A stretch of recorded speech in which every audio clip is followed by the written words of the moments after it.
আসসালামু আলাইকুম। আমার এই ভিডিওটা দয়া করে একটু শেয়ার করে দিবেন। এই ভিডিওটা দেখার পরে এর গুরুত্ব কিন্তু আপনিও বুঝবেন। তো বাংলাদেশ থেকে বর্তমান সময়ে যে হাজীগণ সৌদি আরবের উদ্দেশ্যে আসছেন, প্রত্যেককে আল্লাহর মেহমান। তাদের কাছে কিন্তু একটা নুসুক কার্ড দেওয়া হয়। এই নুসুক কার্ডটা আপনার হজ এবং হাজী প্রমাণের জন্য অত্যন্ত গুরুত্বপূর্ণ। তাছাড়া আরো কিছু বিষয়ে এর গুরুত্ব রয়েছে। যেমন আপনি এই কার্ড ছাড়া আরাফাতের ময়দানে প্রবেশ করতে পারবেন না এবং হেরাম শরীফেও কিন্তু এটা প্রযোজ্য। তার চেয়ে বড় কথা হচ্ছে যে কোনো প্রশাসনিক অভিযানে আপনি পড়ে যেতে পারেন।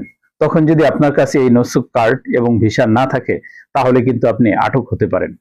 যদি কোনো কারণে আপনার কার্ডটি হারিয়ে যায়, তাহলে কিন্তু আপনার মোয়াল্লেমকে বিষয়টা অবগত করলে সে একটি নতুন কার্ড ইস্যু করে দিতে পারবে। এজন্য প্রত্যেককে বলবো এই ভিডিওটা সবাই একটু শেয়ার করে দিবেন। যারা এই বিষয়টা গুরুত্ব অত বেশি বোঝে না, তাদের কাছে যেন এই গুরুত্বর বার্তাটি পৌঁছে যায়।